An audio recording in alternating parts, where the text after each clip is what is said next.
Hey guys, this is Jay Calderon with Jay Unboxing here, giving you a personal prediction for Jonathan Rice versus Michael Coffie 2. And as always, this is just my take. Your prediction can be left down in the comments section below. Would love to hear them all. A little bit of fight info here. We have Rice versus Coffie 2, which is taking place at the Hard Rock Hotel and Casino in Hollywood, Florida, airing live on pay-per-view, taking part in the heavyweight division with, of course, no titles on the line. So yes, New Year, we have our very first rematch of note or interest on Saturday here. Heavyweight Jonathan Rice and Michael Coffie faced off in July, with the favorite Coffie suffering his first loss in somewhat of an upset. Now, to settle the issue once and for all, the big men will face off on the Charles Martin versus Luis Ortiz undercard, live on, as mentioned, pay-per-view. Should it be on pay-per-view? No. Anyway, decent enough fight and a relatively tough one to pick, so let's break this one down and figure it out. Now, for Rice to win, I think he needs to use that counter right hand. That's a pretty obvious one, to be quite frank with you here. That's what he used in the first encounter. It's what seemed to trouble Coffie the most. It's what ultimately led to the stoppage.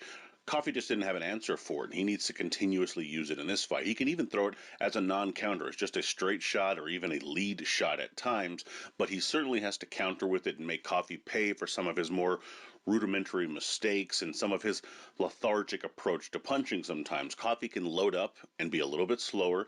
Rice has to use his speed advantage, throw that counter right hand, especially over the top of those lazier jabs or those lazy or more lethargic right hands, and really make him score. That's going to, in my opinion, lead to his best moments of success on the night. I would also say keep that same energy.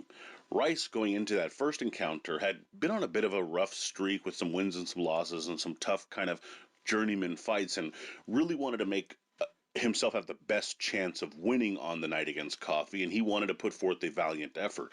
He obviously did that by winning.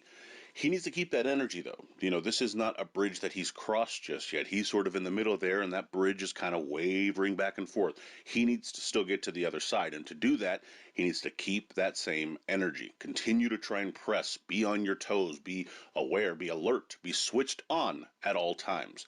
This is the sort of thing that's going to allow for him to have success like he did in the first fight, carry it into the second fight with even more confidence, but again, not overconfident, not, sort of underwhelming. He needs to really find that throttle and make sure that he's going for it, much like he did in that first encounter. I would also say sweep the left hook around the guard.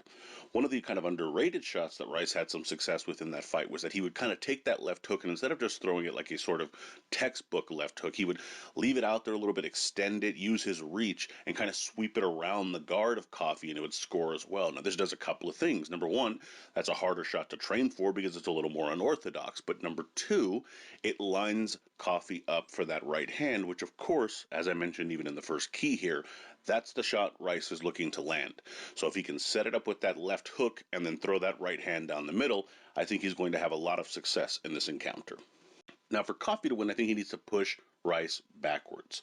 That's pretty obvious, too, to be perfectly honest with you. You don't want to go around chasing him. You're going to need to cut off the ring, but at the same time, if you need to make it messy if you're Coffie, that's what you need to do. He needs to make sure that Rice is being pushed back enough so that he can actually throw those shots and land a lot more of them than he did in that first encounter. Again, he needs to do it responsibly. He's going to have to make sure that his foot placements in the right spots and that he's actually cutting off the ring and not just chasing. But what he can't do is get into this sort of game of like, you take one, I'll take one, and we could see who lands the best shot, or let's see who has the quicker hands, because in my opinion, Rice is going to win that kind of encounter 10 out of 10 times in this case. He needs to make it a rough, harder fight, and perhaps his harder shots will pay dividends down the line. I would also say don't load up on every shot. That was one of the biggest issues that I had with Coffie in that first fight, was he was waiting for the perfect opportunity, the perfect opening, just Moses, parting the Red Sea to give him the perfect opportunity to land that one big shot. And then when he threw it, he was putting every single bit of weight that he had into that shot. And while I can understand the concept behind that, because remember, Coffie is a relative novice to the fight game, that is not going to get it done against someone like Rice, who came in very skillful, very nimble, and was moving around the ring.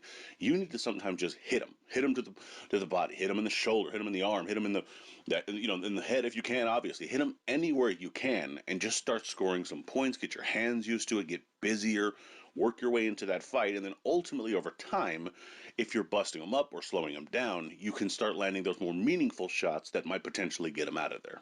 And I would also say duck under the right hand. That seems again very obvious and rudimentary, but this has to be the approach much more than the one that Coffie took into the first encounter.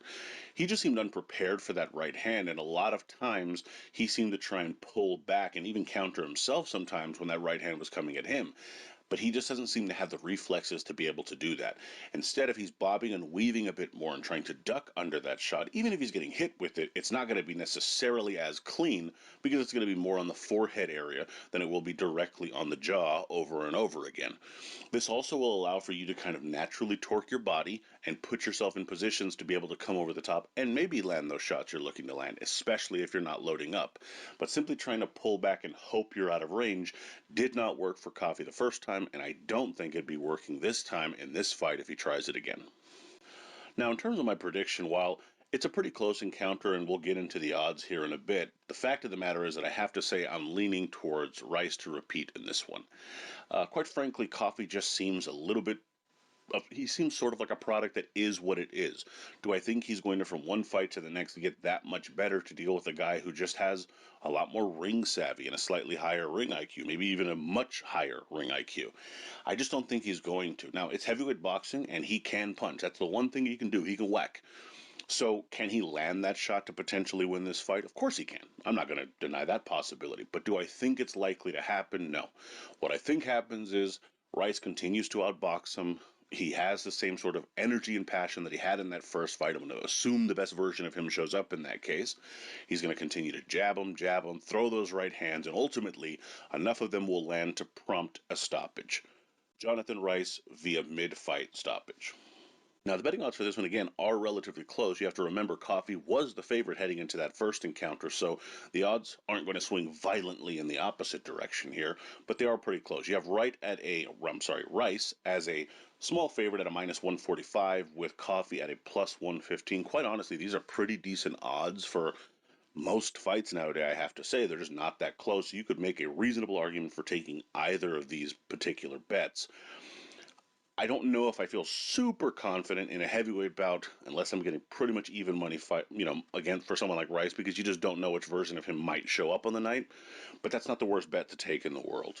What I'd be most interested in seeing is potentially what you could get for like an over-under, because the lower you can get, I think obviously go for an over in that case. I think it ends in those middle frames, but it depends on what the odds makers are saying there too. It could be as much as a 7.5 or something like that. You just don't know. Coffie could make some small improvements, and you just don't know. Again, it's heavyweight boxing. Some pretty decent action there, though, if you are so inclined to take it. In any event, my prediction heading into this new year now is all washed out. We're at zeros across the board. This will be one of my first picks for the year, but let me know what you guys think down in the comments. I'd love to hear your thoughts, predictions, bets, so on and so forth. Also, be sure to like, comment, share, subscribe, and follow me on Twitter at jcalderon_JOB, and you can email me at jonboxing@gmail.com. Love to hear from you there. Also, be sure to check out jonboxing.com for schedule, results, betting odds, rankings, and more. Also, we'll have a piece down in the description box on the plethora of pay-per-views lately and what needs to change for that system to work. Also, you could check out the link in the description box for my year-end awards that I also posted here on the channel. Be sure to check that out as well. And make sure you check out my fighter grades, which will be coming out Sunday for especially this card in particular. And as always, until next time.